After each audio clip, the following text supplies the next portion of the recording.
नमस्कार दोस्तों।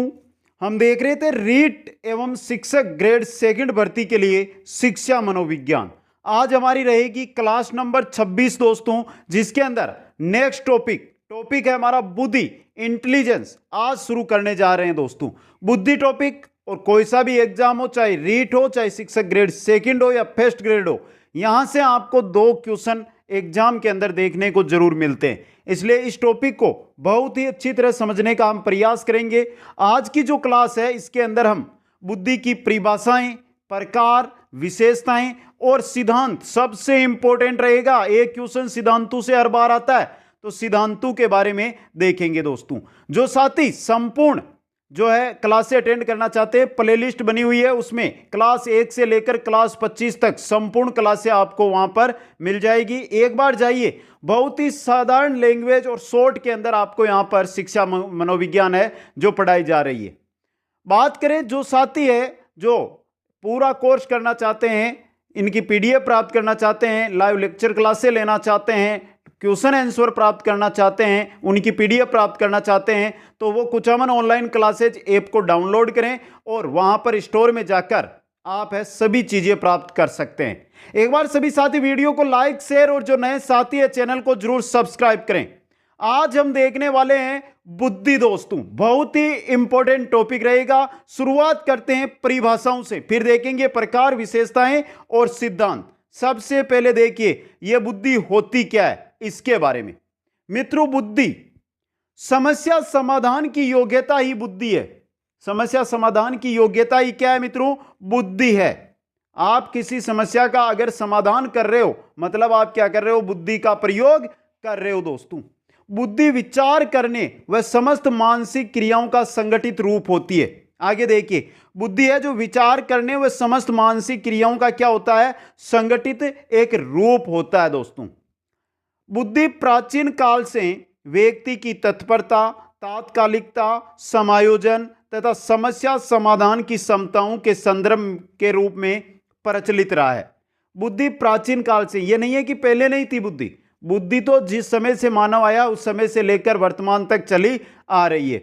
प्रत्येक व्यक्ति समान रूप से योग्य नहीं होते, प्रत्येक व्यक्ति में समान बुद्धि नहीं होती है। एक समस्या अगर 3 के सामने आती है तो तीनों समाधान है वो सेम नहीं लेकर आते, समान समाधान नहीं निकालते। अलग अलग बुद्धि होती है, अलग अलग ही समाधान निकालते हैं दोस्तों।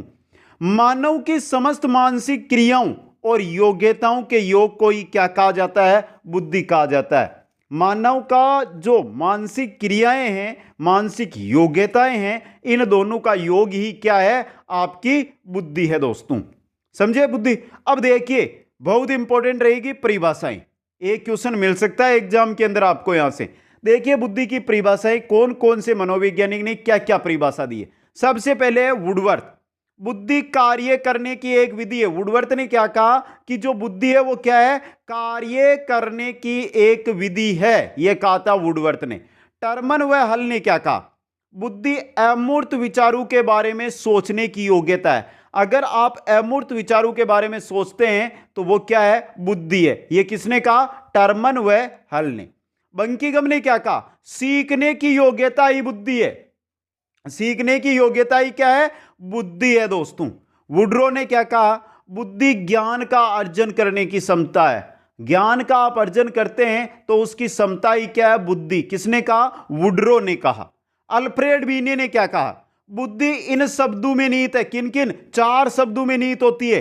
ज्ञान, आविष्कार, निर्देश और आलोचना। बुद्धि है जो को ज्ञान, आविष्कार, निर्देश और आलोचना में क्या है? निहित होती है। यह कहा था अल्फ्रेड बीने ने। दूसरी परिभाषा भी दी। दूसरी परिभाषा देखिए अल्फ्रेड बीने की। व्यक्ति का आत्म विवेचन ही बुद्धि है। व्यक्ति का जो आत्म विवेचन है वो क्या है? बुद्धि है दोस्तों। यह किसने कहा? अल्फ्रेड बीने ने कहा। आगे चलिए, मन। नवीन परिस्थितियों को झेलने की मस्तिष्क की नमनीयता ही क्या है? बुद्धि। नवीन परिस्थितियों को झेलने की, जो नई परिस्थितियां हमारे सामने आती है उनको झेलने की जो मस्तिष्क की नमनीयता है वो ही क्या है? बुद्धि। यह कहा था मन ने। रोस ने क्या कहा? नवीन परिस्थितियों से चेतन अनुकूलन ही बुद्धि है। नवीन परिस्थितियों से चेतन अनुकूलन ही बुद्धि है। जो जो यहां पर परिभाषाएं लेकर आया हूं, हर एक परिभाषा किसी ना किसी एग्जाम में पूछी जा चुकी है मित्रों, इसलिए इतनी परिभाषाएं लेकर आया हूं। आगे देखिए थोरनडाइक ने क्या कहा। थोरनडाइक ने कहा मित्रों, सत्य तथा तथ्य के दृष्टिकोण से उत्तम प्रतिक्रियाओं की शक्ति ही बुद्धि है। सत्य या तथ्य, सत्य या तथ्य किसने कहा? थोरनडाइक ने। सत्य या तथ्य थोरनडाइक ने कहा। याद रखिए, सत्य या तथ्य के दृष्टिकोण से उत्तम प्रतिक्रियाओं की शक्ति क्या है? बुद्धि है दोस्तों। रायबरन के अनुसार देखिए, बुद्धि एक वह शक्ति है, बुद्धि एक वह शक्ति है जो हमको समस्याओं का समाधान करने और उद्देश्यों को प्राप्त करने की क्षमता देती है। रायबरन की बहुत अच्छी परिभाषा है, ध्यान रखना। बुद्धि एक शक्ति है जो समस्याओं का तो समाधान करती है और जो हमारे उद्देश्य उनको प्राप्त करने की क्षमता में देती है। गाल्टन ने क्या कहा? विभेदकारिता तथा चयन की शक्ति ही बुद्धि है। गाल्टन ने परिभाषा दी बुद्धि की कि विभेदकारिता तथा चयन की शक्ति क्या है? बुद्धि है। बोरिंग के अनुसार देखिए, बुद्धि वह है जिसे बुद्धि परीक्षण मापता है। बुद्धि परीक्षण के द्वारा जिसे मापा जाता है वही क्या है? बुद्धि है। यह किसने कही? बोरिंग ने कही दोस्तों बात। आगे देखिए स्टर्न ने क्या कहा। नवीन समस्या एवं परिस्थितियों में समायोजन की शक्ति ही बुद्धि है। जो नवीन समस्या आपके सामने आए या परिस्थिति आपके सामने आए, उसमें आप अगर समायोजन कर लेते हैं तो जो समायोजन करने की शक्ति आपको मिलती है वो कहां से मिलती है? बुद्धि से। यह किसने कहा? स्टर्न ने कहा। वेसलर की देखिए, बुद्धि एक सार्वजनिक योग्यता है। बुद्धि क्या है? एक सार्वजनिक योग्यता है जिसके माध्यम से व्यक्ति उद्देश्यपूर्ण क्रिया करता है, उद्देश्यपूर्ण क्रिया करता है, विवेकशील चिंतन करता है तथा वातावरण के साथ प्रभावी समायोजन करता है। तो वेसलर ने कहा कि बुद्धि एक सार्वजनिक योग्यता है जिसके माध्यम से व्यक्ति उद्देश्यपूर्ण क्रिया करेगा, विवेकशील चिंतन करेगा और वातावरण के साथ प्रभावी समायोजन करेगा। दोस्तों ये परिभाषाएं हैं, इनकी कोई ट्रिक नहीं होती है जो मैं आपको दे दूं, याद आपको करनी है, बहुत ही इंपॉर्टेंट रहती है एग्जाम के अंदर। दोस्तों आगे चलते हैं और अब देखते हैं बुद्धि की विशेषताएं, एक एक इंपॉर्टेंट रहेगी। देखिए पहली, बुद्धि जन्मजात शक्ति है और वंशानुक्रम से प्राप्त होती है, इसे प्राप्त नहीं किया जाता है। रोस ने कहा था कि बुद्धि क्या है? जन्मजात है। बुद्धि जन्म से हमें प्राप्त होती है, वंशानुगत होती है, आप इसको अर्जित या प्राप्त नहीं कर सकते हैं, पहली विशेषता। आगे चलिए, बुद्धि एक विकासशील व परिवर्तनशील योग्यता है। बुद्धि है, जैसे समय के साथ आप बड़े होते जाते हैं, आपकी बुद्धि है उसमें भी विकास होता रहता है, उसमें भी परिवर्तन होता रहता है। दोस्तों बुद्धि व्यक्ति को जो अमूर्त चिंतन है उसकी योग्यता प्रदान करती है। अमूर्त चिंतन, चिंतन पढ़ा था ना हमने, तो जो अमूर्त चिंतन होता है उसके बारे में सोचने की योग्यता कौन देती है? बुद्धि देती है। दोस्तों बुद्धि एक इकाई न होकर अनेक इकाइयों का समूह है। मित्रों बुद्धि के बारे में क्या कहा गया है? बुद्धि एक ही इकाई नहीं है। अगर एक इकाई होती तो शिक्षक है तो वो शिक्षक ही रहेगा, क्या वो चित्रकार नहीं बन सकता? बन सकता है। मतलब जैसे एक डॉक्टर चित्रकार हो सकता है। कहने का मतलब यह है कि बुद्धि एक इकाई नहीं है, यह इकाइयों का रूप है, इकाइयों का मिला जुला रूप है। दोस्तों बुद्धि व्यक्ति को अपने गत अनुभवों से लाभ उठाने की क्षमता देती है। आपके साथ गत समय में क्या क्या हुआ, आपने क्या किया, वो सभी आपको याद है, किसकी वजह से? बुद्धि की वजह से। और उनकी जो आपके गत अनुभव है उनके द्वारा आप कैसे लाभ उठा सकते हैं, यही सलाह आपको कौन देती है? बुद्धि देती है। दोस्तों बुद्धि पर वंशानुक्रम व वातावरण का क्या पड़ता है? प्रभाव। वंशानुक्रम और वातावरण, इन दोनों का बुद्धि के ऊपर प्रभाव पड़ता है, इंपॉर्टेंट है। दोस्तों बुद्धि व्यक्ति को विभिन्न बातों को सीखने में सहायता देती है। बुद्धि क्या करती है? व्यक्ति को विभिन्न बातों को, अगर कुछ भी नया सीखना है तो किसके द्वारा सीखेंगे? बुद्धि के द्वारा। मतलब विभिन्न बातों को सीखने में सहायता कौन देगी? बुद्धि देगी। आगे चलिए मित्रों, आगे देखते हैं। नेक्स्ट विशेषता देखिए, बुद्धि नवीन परिस्थितियों में सामंजस्यता व जटिल समस्याओं के समाधान में सहायक है। नवीन परिस्थितियां या नवीन समस्याएं हैं, उनके अंदर आप सामंजस्य करते हैं। किसकी वजह से? बुद्धि की वजह से। जटिल समस्याएं अगर आपके सामने आती है, उनका समाधान निकालते हैं किसके द्वारा? बुद्धि के द्वारा। दोस्तों, बुद्धि का विकास जन्म से किशोरावस्था के मध्य तक होता है। इंपॉर्टेंट चीज है। बात करें बुद्धि के विकास की, तो बुद्धि का विकास जन्म से शुरू होता है और किशोरावस्था तक होता है। विकास होता है मित्रों, इसको आप उत्पन्न नहीं कर रहे हैं, बुद्धि का विकास हो रहा है जन्म से किशोरावस्था तक। बुद्धि की लंबवत वृद्धि, यह इंपॉर्टेंट है, लड़कियों में 16 वर्ष तथा लड़कों में 18 वर्ष तक होती है। बुद्धि की अगर लंबवत वृद्धि की हम बात करें, जिस प्रकार हम लंबाई में बढ़ते हैं उसी प्रकार लड़कियां 16 वर्ष तक अपनी लंबाई प्राप्त कर लेती है, लड़के 18-19 वर्ष तक अपनी लंबाई प्राप्त करते हैं। तो उसी प्रकार जो बुद्धि होती है उसमें लंबवत वृद्धि लड़कियों में 16 वर्ष तक और लड़कों में 18 वर्ष तक होती है। जबकि क्षैतिजीय वृद्धि जैसे सीखना, ज्ञान, कौशल, यह जीवन भर चलती रहती है। क्षैतिज वृद्धि यानी यह मानो मोटापा, यह बुद्धि के अंदर जीवन पर्यंत चलता रहता है।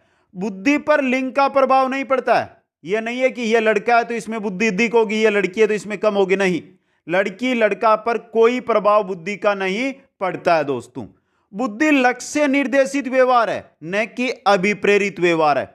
बुद्धि है जो एक लक्ष्य को निर्देशित करके व्यवहार करती है, इसको अभिप्रेरित नहीं किया जा सकता है बुद्धि को।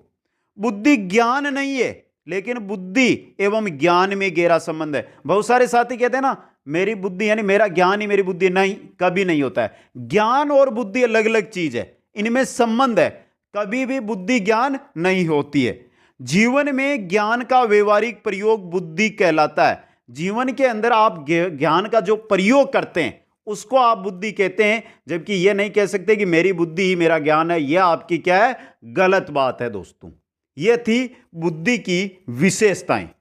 आगे चलते हैं और देखते हैं मित्रों बुद्धि के सिद्धांत के उपागम। दो उपागम है मित्रों, एक है मनोगतिक उपागम, दूसरा है सूचना प्रक्रमण उपागम।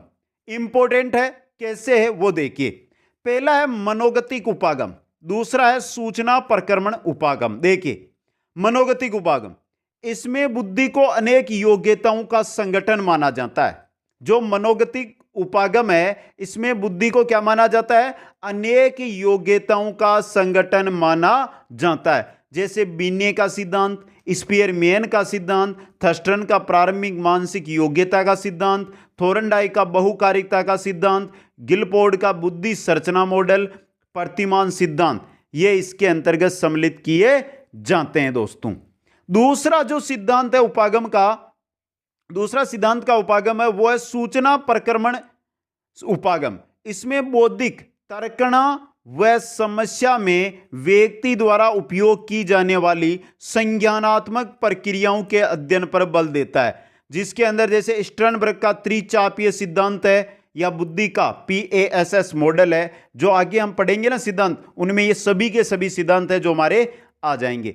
तो सीधा क्वेश्चन बन सकता है बुद्धि के जो दो उपागम है वो कौन से हैं? पहला है मनोगतिक उपागम, दूसरा है सूचना प्रक्रमण उपागम। अब बात करते हैं आगे हम बुद्धि के प्रकारों की। बुद्धि के अगर हम प्रकारों की मित्रों बात करते हैं तो बुद्धि के गेरिट व थोरनडाई के अनुसार बुद्धि के 3 प्रकार है। कौन से? पहली मूर्त बुद्धि, दूसरी अमूर्त बुद्धि, तीसरी सामाजिक बुद्धि बोल सकते हैं हम। पहली देखिए, पहली है हमारी मूर्त बुद्धि, जिसको यांत्रिक या गामक बुद्धि के नाम से भी जानते हैं। मूर्त बुद्धि, यांत्रिक बुद्धि या गामक बुद्धि। देखिए, इसमें व्यक्ति मानसिक क्रियाएं, शारीरिक क्रियाएं व हस्तकौशल से दूसरों को प्रभावित करता है। जिसके अंदर मूर्त बुद्धि, यांत्रिक बुद्धि या गामक बुद्धि होगी, वो किसके द्वारा प्रभावित करेगा? अपनी मानसिक क्रियाएं, अपनी शारीरिक क्रियाएं, अपने हस्तकौशल के द्वारा दूसरों को प्रभावित करेगा। कैसे? उनमें हस्तकलाओं की क्षमता अधिक होती है। इनका संबंध यंत्रों व मशीनों से होता है। किन से होता है? यंत्रों व मशीनों से होता है। जो मूर्त, गामक और यांत्रिक बुद्धि, जिसको स्थूल बुद्धि भी बोलते हैं, होती है, इस बुद्धि का जो संबंध है किनसे होता है? यंत्र या मशीनों या हस्तकला से होता है, और इनमें जो व्यक्ति है वो क्या होता है? निपुण होता है। इस बुद्धि के बालक अच्छे कारीगर, मैकेनिक, इंजीनियर, वादक, नृतक, उद्यमी, मशीनों का रखरखाव या नियंत्रण, उत्पादन आदि बनते हैं दोस्तों। यह सभी जिसके अंदर हो, अगर कारीगर है तो उसमें कौन सी बुद्धि है? सीधा पूछ लिया जाए। एक कारीगर का काम कर रहा है, एक व्यक्ति कारीगर का काम कर रहा है, तो निम्न में से कौन सी बुद्धि उसमें है? मूर्त बुद्धि है, यांत्रिक बुद्धि है, गामक बुद्धि है, स्थूल बुद्धि है दोस्तों। यह है पहली बुद्धि। दूसरा जो बुद्धि का प्रकार है वो है अमूर्त बुद्धि, सैद्धांतिक बुद्धि या सूक्ष्म बुद्धि के नाम से जिसको हम जानते हैं। सीधी सी बात, अमूर्त बुद्धि, सैद्धांतिक बुद्धि या सूक्ष्म बुद्धि, याद आपको इतना रखना है, इन जो इस व्यक्ति में यह बुद्धि होगी वो सीधा पुस्तकों से जुड़ा हुआ होगा, पुस्तकों किताबों से जुड़ा हुआ होगा। समझे मित्रों? देखिए, ऐसी बुद्धि में व्यक्ति प्रतीक, कल्पना, विचार तथा अन्य अमूर्त चीजों के सारे अच्छे से चिंतन कर लेता है, और इनका सारा वही लेता है जो पुस्तकों के साथ जुड़ा हुआ हो। इस बुद्धि के व्यक्ति मानसिक क्रियाओं से दूसरों को प्रभावित करते हैं। जैसे ऐसा व्यक्ति पुस्तकीय ज्ञान अर्जन करने में विशेष रुचि लेता है। सिर्फ इतना याद रख लो, जैसे वकील पुस्तकीय ज्ञान है, चित्रकार पुस्तकीय ज्ञान है, साहित्यकार पुस्तकीय ज्ञान है, दार्शनिक पुस्तकीय ज्ञान है, शिक्षक, डॉक्टर, विद्यार्थी सभी पुस्तकीय ज्ञान से जुड़े हुए हैं। तो जिनमें अमूर्त, सैद्धांतिक या सूक्ष्म बुद्धि होगी वो किससे जुड़े हुए होंगे? पुस्तकीय ज्ञान से जुड़े हुए होंगे दोस्तों। आगे चलिए मित्रों, तीसरी है सामाजिक बुद्धि, समाज की सेवा करने वाला।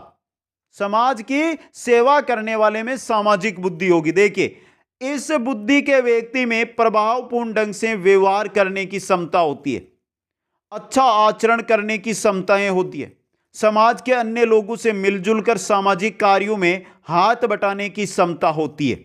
तो सामाजिक बुद्धि वाला व्यक्ति क्या करेगा? समाज से रिलेटेड काम करेगा, प्रभावपूर्ण ढंग से व्यवहार कहां करेगा? समाज में करेगा। अच्छा आचरण कहां करेगा? समाज में करेगा। समाज के जो अन्य लोग हैं उनसे मिलजुल कर सामाजिक कार्य समाज में ही करेगा। मतलब इस बुद्धि के व्यक्ति है, जैसे राजनेता है, व्यवसायी है, सामाजिक कार्य करता है, वो इसके अंतर्गत सम्मिलित किए जाते हैं दोस्तों। आया समझ में? ये थी तीन बुद्धियां। अब मित्रों, बर्नर एक और मनोवैज्ञानिक हुए जिनके अनुसार तीन उपागम बताए गए: जैविक उपागम, मनोवैज्ञानिक उपागम, संक्रियात्मक उपागम। जैविक, वातावरण से अनुकूलन की बुद्धि है वो जैविक उपागम में आएगी। वंशानुक्रम व पर्यावरण से संबंधित बुद्धि है वो मनोवैज्ञानिक उपागम में आएगी। और संक्रियात्मक उपागम है, इसमें निश्चित व स्पष्ट रूप से समझने की शक्ति है वो आती है। यह था मित्रों, यहां तक जो बना है आपके परिभाषाएं बनी है, प्रकार बने हैं, उपागम बने हैं, विशेषताएं बनी है, सभी इंपॉर्टेंट चीजें थी, याद करना है।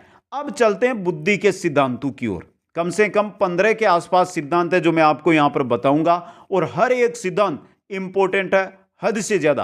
कैसे प्रश्न बन सकता है? देखिए, बुद्धि के सिद्धांत, पहले सिद्धांत में ही चलते हैं हम। पहला सिद्धांत है एक तत्व, एक खंड, एक कारक बुद्धि सिद्धांत। एक तत्व है, एक खंड, एक कारक बुद्धि सिद्धांत, बहुत इंपॉर्टेंट। पहला क्वेश्चन यहां से कैसे बनेगा? एक खंड सिद्धांत किसने दिया? एक तत्व सिद्धांत किसने दिया? एक कारक सिद्धांत किसने दिया? किसने दिया? अल्फ्रेड बीने ने। कब दिया? 1903 में। कहां का था? फ्रांस का। बन गया मित्रों। इसे जॉनसन ने निरूपणवादी सिद्धांत भी कहा है। निरूपणवादी सिद्धांत किसने कहा? एक तत्व सिद्धांत को जॉनसन ने कहा है दोस्तों। आगे देखिए, बीने के अनुसार बुद्धि एक अविभाज्य इकाई है। बुद्धि बीने के अनुसार, बीने ने क्या कहा कि जो बुद्धि है वो अविभाज्य, इसको आप विभाजित नहीं कर सकते, जिसके द्वारा मानसिक क्रियाएं नियंत्रित होती है, अर्थात एक मानसिक शक्ति द्वारा सभी कार्य किए जाते हैं। यह किसने कहा? बीने ने। तो यहां पर एक मानसिक शक्ति ही काम में ले रहा है। एक मानसिक शक्ति मतलब एक तत्व, एक खंड, एक कारक की बात हो रही है। जैसे उदाहरण देखिए, एक अध्यापक हवाई जहाज उड़ाना जानता है, ऐसा हो सकता है क्योंकि ये दोनों अलग अलग योग्यताएं। एक पक्ष मजबूत होगा तो वह सारे पक्षों को मजबूत कर सकता है। यह उदाहरण दिया था किसने? अल्फ्रेड बीने ने। कि अध्यापक है लेकिन उसकी योग्यताएं तो अलग अलग हो सकती है ना। उसके तत्व तो एक ही है, लेकिन उसकी योग्यताएं क्या है, अलग अलग हो सकती है। वो पायलट भी बन सकता है, वो वकील भी बन सकता है, यह कहा था। तो एक तत्व सिद्धांत अल्फ्रेड बीने ने दिया और बुद्धि को क्या माना, एक ही इकाई माना दोस्तों। चलिए दूसरे सिद्धांत में दूसरा दिया द्वितत्व द्विखंड द्विकारक बुद्धि सिद्धांत। यह आया 1904 में, किसके हाथों, स्पीयरमैन के हाथों। कहां के थे ये स्पीयरमैन, लंदन के थे दोस्तों।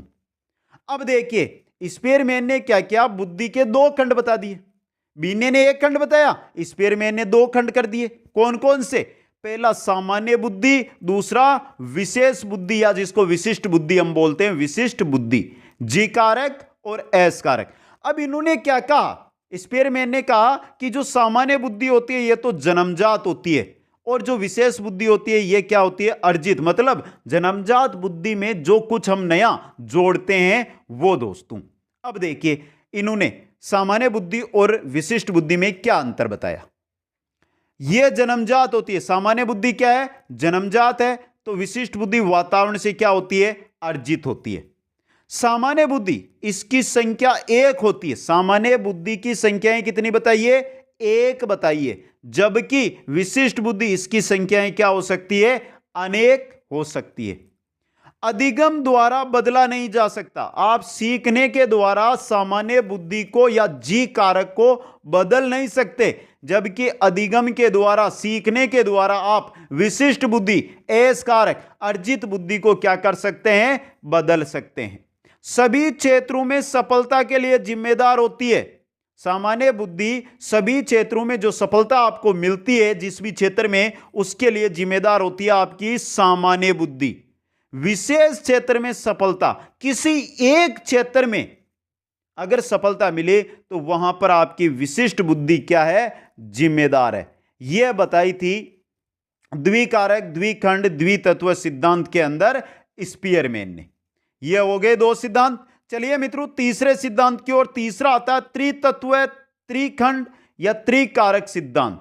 इसके प्रतिपादक भी स्पीयरमैन है, और जो पहले सिद्धांत दिया था 1904 में, पहले कब दिया था, द्वितत्व वाला 1904 में, 1911 में नया सिद्धांत दे दिया। इसमें क्या किया, जी कारक से कम व एस से अधिक एक नई तत्व बता दिया। कौन सा, सामूहिक खंड बता दिया, सामूहिक तत्व बता दिया। जी कारक, जी कारक यानी सामान्य बुद्धि है, और जो एस कारक मतलब विशिष्ट कारक है, इनके मध्य एक नया सामूहिक खंड बता दिया।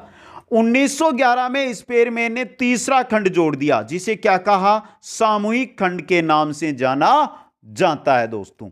यह है आपके, तो यहां पे याद रख लेना मित्रों, तीन क्वेश्चन बन गए हैं आपके, तीन है। पहला है एक खंड जो सिद्धांत है वो अल्फ्रेड बीने ने दिया, द्विखंड या द्विकारक द्वितत्व कुछ भी हो सकता है, यह सिद्धांत स्पीयरमैन ने दिया। त्रिखंड सिद्धांत किसने दिया, स्पीयरमैन ने। बीने ने जो सिद्धांत दिया था, बीने ने सिद्धांत दिया, उसके बाद स्पीयरमैन ने दिया। स्पीयरमैन ने पहला 1904 में दिया, दूसरा 1911 में दिया दोस्तों। आगे चलिए चौथे सिद्धांत की ओर। चौथा सिद्धांत है त्रितंत्र सिद्धांत। यहां पर त्रिखंड नहीं है, त्रितंत्र, त्रिचापीय या सूचना संसाधन सिद्धांत। देखिए प्रतिपादक कौन है इसके, स्टर्नबर्ग है। कब दिया, 1985 के अंदर, और तीन बुद्धि बताई, पहली घटक, दूसरा अनुभव, तीसरा संदर्भ। किसने बताया है, इंपॉर्टेंट चीज है आपके लिए, त्रितंत्र सिद्धांत। त्रितंत्र सिद्धांत दोस्तों, तीन तंत्र बता दिए इन्होंने। कौन कौन से बताए, वापस देख लें, घटक, अनुभव और संदर्भ। दिया किसने, स्टर्नबर्ग ने यह सिद्धांत दिया दोस्तों। आगे चलिए नेक्स्ट सिद्धांत आता है हमारा त्रिआयाम सिद्धांत या बुद्धि संरचना का सिद्धांत। तीन थ्योरी, थर्ड थ्योरी। पांचवा सिद्धांत है त्रिआयाम सिद्धांत। प्रतिपादक देखिए मित्रों, इसका प्रतिपादक कौन है, त्रिआयाम सिद्धांत का। त्रिआयाम सिद्धांत का जो प्रतिपादक है वो है गिलफोर्ड। कब दिया, 1967 में। अब देखिए गिलफोर्ड के अनुसार बुद्धि तीन तत्वों से निर्मित है। तीन तत्वों से, कौन कौन से हूं, संक्रिया, विषय वस्तु, उत्पाद या परिणाम। इनसे मिलकर बनती है बुद्धि। किन किन से बनती है वापस देख लें, किन किन से मिलकर बन रही है बुद्धि यहां पर? संक्रिया, विषय वस्तु, उत्पाद या परिणाम से मिलकर बुद्धि बन रही है। देखिए संक्रिया, समस्या समाधान के लिए व्यक्ति जिस मानसिक प्रक्रिया से गुजरता है उसे संक्रिया कहते हैं। अगर व्यक्ति के सामने कोई समस्या है, उसका वह व्यक्ति क्या ढूंढ रहा है? समाधान ढूंढ रहा है। तो वो जो मानसिक क्रियाएं प्रक्रियाएं उस समय करेगा, उनको कहा उसने क्या? संक्रिया। विषय वस्तु, समस्या समाधान के लिए जिस सामग्री की आवश्यकता होती है उसे क्या कहा? विषय वस्तु। पहले समस्या आई तो हमने उसके लिए क्या किया? मानसिक क्रियाएं की, फिर हमें कुछ सामग्री की आवश्यकता हुई, जो सामग्री चाहिए वो है विषय वस्तु। उत्पाद या परिणाम, समस्या समाधान के लिए जिस रूप में सूचनाएं प्राप्त होती है उसे उत्पाद या परिणाम कहते हैं। समस्या समाधान के लिए हमें कोई ना कोई सूचना मिलेगी जिसके द्वारा हम क्या करेंगे? समाधान करेंगे। तो जो सूचना हमें मिलती है उसी को परिणाम या उत्पाद गिलफोर्ड ने कहा दोस्तों। अब देखिए मित्रों, गिलफोर्ड ने आगे क्या बताया। गिलफोर्ड ने एक डिब्बे का मॉडल प्रस्तुत किया जिसमें बुद्धि संरचना मॉडल कहते हैं। इस मॉडल के अंतर्गत 5x4x6 यानी 120 कोष बनाए गए थे।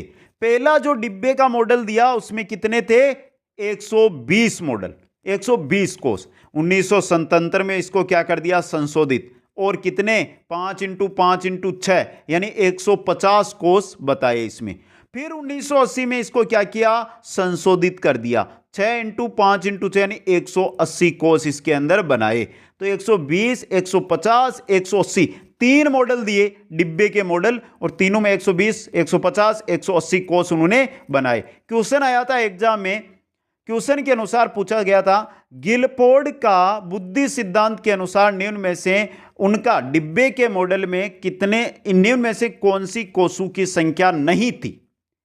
इनमें तीन तो ये थे, एक अलग दे दिया। उदाहरण देखिए, पार्टी में जाने से पहले एक परेशानी शुरू होती है कि आज कौन सी ड्रेस पहने। ये क्या है? संक्रिया है। क्योंकि जब पार्टी में जाने से पहले आप तैयार होते हैं, या कहीं शादी में जाने के लिए आप तैयार होते हैं, तो आपके सामने समस्या आती है ड्रेस कौन सी पहने आज। ये क्या बताई उन्होंने? संक्रिया। सोच विचार करके निश्चय करते हैं कि कोट पैंट पहनते हैं, कोट पैंट पहनते हैं, तो कोट पैंट क्या हो गई? आपकी विषय वस्तु। और जब हम कोट पैंट पहन लेते हैं तो ये क्या बन जाता है? आपका उत्पाद। ये दिया इन्होंने, गिलफोर्ड ने उदाहरण दोस्तों। नेक्स्ट सिद्धांत की ओर चलिए।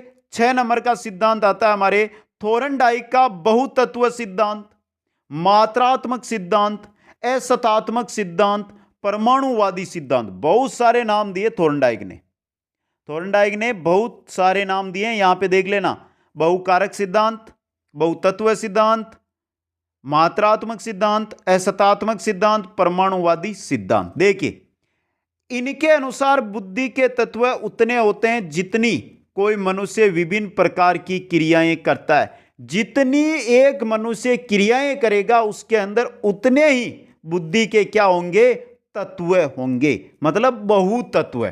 यह बताई थोरनडाइक ने। और बुद्धि का विकास 18 वर्ष तक होता है। यह चीज हमने देखी, किशोरावस्था तक बुद्धि का विकास जन्म से होता है।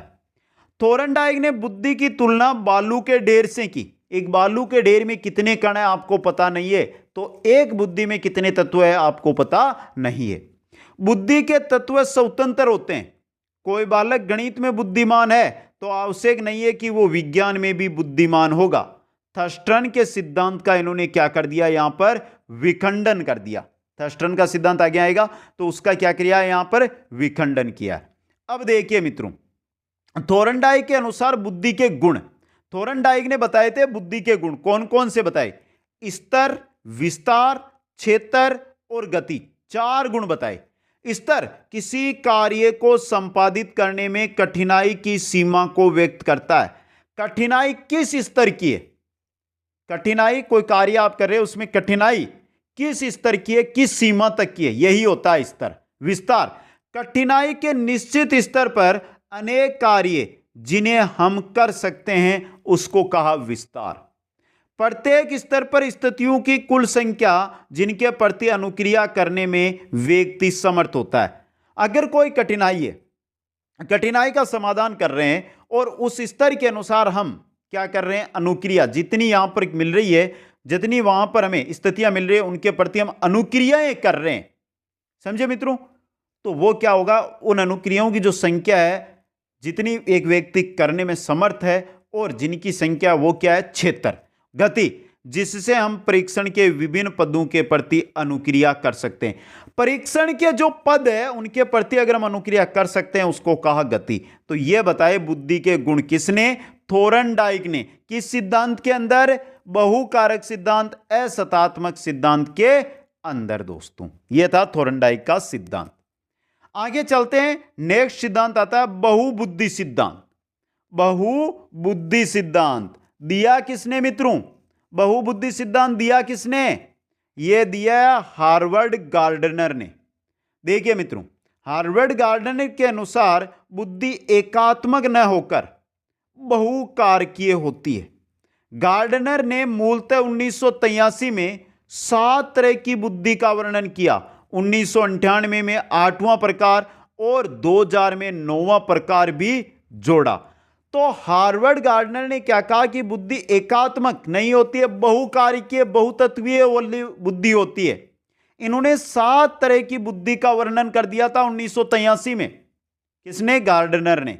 1998 में 8 प्रकार बता दिए और 2000 में 9वां प्रकार बता दिया। ये प्रकार कौन कौन से थे वो देखिए, यहां से बहुत इंपॉर्टेंट बनेगा। तो देखिए गार्डनर का बहुबुद्धि सिद्धांत के अंदर, गार्डनर का बहुबुद्धि सिद्धांत में, गार्डनर का जो बहुबुद्धि सिद्धांत है उसके अंदर कितने प्रकार बताए गए हैं उनके बारे में देखते हैं। इंपॉर्टेंट रहेगा मित्रों ये। पहला देखिए, पहला 9 बताए ना पूरे इन्होंने। पहला देखिए, पहला प्रकार बताया इन्होंने बासीय बुद्धि। बासीय बुद्धि बताई गार्डनर ने। अब देखिए बासीय बुद्धि कौन सी होती है। बासीय बुद्धि जिसके अंदर कवि, लेखक, पत्रकार, व्याख्याता और वकील ये क्या होते हैं, सम्मिलित होते हैं, उनमें क्या होती है, बासीय बुद्धि होती है। तार्किक गणितीय बुद्धि, वैज्ञानिक, इंजीनियर, गणितीय, सांख्यिकीय अधिकारी, इनके अंदर क्या होती है, तार्किक गणितीय बुद्धि होती है। शारीरिक गतिक बुद्धि, नृत्यांगना, खिलाड़ी, नाटककार, शल्य चिकित्सक जो शारीरिक क्रियाएं करते हैं उनमें शारीरिक गति वाली बुद्धि होती है। संगीतज्ञ बुद्धि, संगीतज्ञ है, वाद्य यंत्र बजाने वाला है, गायककार है, संगीतकार है, इनमें होती है संगीतज्ञ बुद्धि दोस्तों। आगे देखिए 5वीं बताई इन्होंने स्थानिक बुद्धि, गहराई से किसी वस्तु का बोध कराने वाला, जैसे चित्रकार, मूर्तिकार, सर्वेक्षण अधिकारी, यह सभी गहराई से किसी वस्तु, एक चित्रकार ऐसी चित्रिता करता है जिसे हमें गहराई से उसके बारे में मिलता है। तो अगर किसी गहराई से किसी वस्तु का हमें बोध कराता है कोई, तो उसमें स्थानिक बुद्धि पाई जाती है। अंतर्व्यक्तिगत, व्यक्तिगत आत्मन, अंतराव्यक्तिक बुद्धि, स्वयं भावनाओं को समझने वाला, स्वयं किसी और की भावनाओं को समझने वाला, जैसे योगी है, महात्मा है, संत है, इनमें पाई जाती है अंतर्व्यक्तिगत बुद्धि। अंतर्व्यक्तिगत या अंतर्व्यक्तिक बुद्धि, दूसरों की भावनाओं को समझने वाला, डॉक्टर है, शिक्षक है, मनोवैज्ञानिक है, राजनेता है, विक्रय अधिकारी है, जो दूसरों की भावनाओं को समझते हैं। 8वीं बुद्धि जो 1998 में बताई वो बताई प्रकृतिवादी बुद्धि।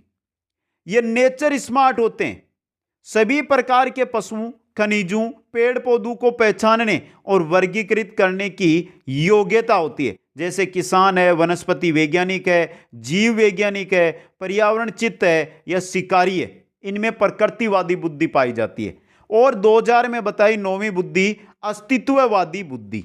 अस्तित्ववादी बुद्धि में मानव संसार में छिपे रहस्यों को, जिंदगी, मौत व मानव अनुभूति के वास्तविकता के बारे में उपयुक्त प्रश्नों को जानने की क्षमता वाले, जैसे दार्शनिक है, चिंतक है, इनमें जो बुद्धि पाई जाती है वो होती है अस्तित्ववादी बुद्धि दोस्तों। तो यह था बहुबुद्धि का सिद्धांत गार्डनर का। आगे चलते हैं, नेक्स्ट हमारा सिद्धांत आता है समूह तत्व सिद्धांत, संघ सत्तात्मक सिद्धांत या बहुखंड का सिद्धांत। किसने दिया, थर्स्टन व केली ने। कब, 1938 के अंदर। थर्स्टन व केली ने 1938 में समूह तत्व सिद्धांत दिया, बहुखंड सिद्धांत दिया। थर्स्टन ने बुद्धि को 13 तत्वों का समूह बताया, परंतु वर्तमान में 7 ही तत्व है महत्वपूर्ण और प्रचलित है। इन्होंने जी कारक को अस्वीकार किया। जो एस जी यानी सामान्य कारक बताया था उसको क्या कर दिया इन्होंने अस्वीकार, और इन्होंने 13 तत्वों का समूह बता दिया बुद्धि को, थर्स्टन व केली ने। 13 में से 7 तत्व इन्होंने बता दिए। कौन कौन से बताए वो देखिए मित्रों। तो थर्स्टन और केली ने जो 7 तत्व बताए ये रहे आपके सामने। प्रेक्षण योग्यता या देशिक क्षमता, शाब्दिक योग्यता, एक एक चीज इंपॉर्टेंट है मित्रों, यहां से देखते जाइए। 7 जो यहां पर बताई गई है उनमें कौन कौन सी है जो आपको पता है वो देखना। तीसरी बताई अंक योग्यता, चौथी बताई स्मरण शक्ति, पांचवी कौन सी बताइए, पांचवी बताइए तर्क क्षमता, छठवीं कौन सी बताई प्रत्यक्षणात्मक या पर्यवेक्षण शक्ति, और सातवीं बताई शब्द पर्व क्षमता यानी वाक योग्यता। दोस्तों अब देखिए इन्होंने बुद्धि यानी इन सातों का योग करके क्या कर दिया, बुद्धि इन्होंने बता दी। केली ने संज्ञात्मक, शाब्दिक, शारीरिक, सामाजिक, प्रक्षेपण, रुचि, गामक, तकनीकी और संगीत 9 समूह कारक का वर्णन किया है। केली ने कितने का कर दिया, यहां पर 9 समूह कारकों का क्या कर दिया, वर्णन कर दिया। दोस्तों अगले सिद्धांत की ओर चलते हैं। तो नेक्स्ट हमारा सिद्धांत आता है प्रतिदर्श, वर्ग घटक, नमूने या प्रारूप का सिद्धांत। देखिए मित्रों 1955 के अंदर थॉमसन ने प्रतिपादित कर बताया कि जब मनुष्य किसी कार्य को संपादित करता है तो उसे कार्य के संपादन के लिए सभी योग्यताओं में से व्यक्ति थोड़ा थोड़ा प्रतिदर्श, थोड़ा थोड़ा टुकड़ा लेकर उस कार्य विशेष के लिए एक नवीन योग्यता बना लेता है। उदाहरण, चावल खरीदने से पहले थोड़े दाने लेकर देखना। थॉमसन ने क्या कहा 1955 में, सिद्धांत दिया बुद्धि का प्रतिदर्श सिद्धांत, और बताया कि जब भी कोई मनुष्य एक कार्य करेगा तो जो बुद्धि की योग्यताएं हैं उनमें से थोड़ा थोड़ा हिस्सा लेगा और क्या करेगा, एक नवीन योग्यता बना लेगा। दोस्तों आगे चलते हैं 10वें सिद्धांत में। 10वां है कर्मिक महत्व का सिद्धांत। 1965 में वर्ट व बर्नन ने इस सिद्धांत को क्या किया, प्रतिपादित किया। 1965 में वर्ट व बर्नन ने।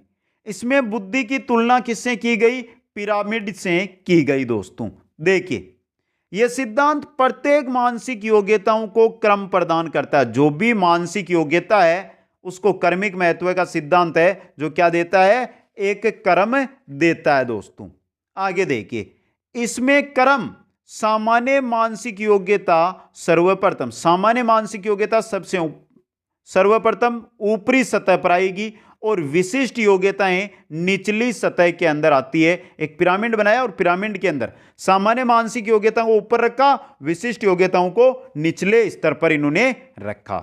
नेक्स्ट सिद्धांत आता है 11 नंबर, क बुद्धि का सिद्धांत दिया डोनाल्ड हेब ने।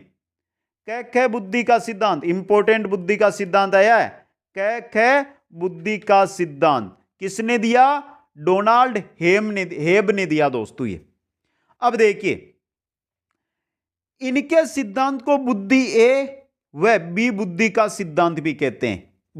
ए बुद्धि, बी बुद्धि, ए बुद्धि, ए बुद्धि व ब बुद्धि का सिद्धांत भी इनके इस सिद्धांत को कहा जाता है। अब मित्रों यहां पर देखिए बुद्धि को क व ख भाग में बांटा, जिसमें क भाग व्यक्ति की जन्मजात गुणों का भंडारण, जन्मजात जो वंशानुक्रम बुद्धि होती है उसको बताया।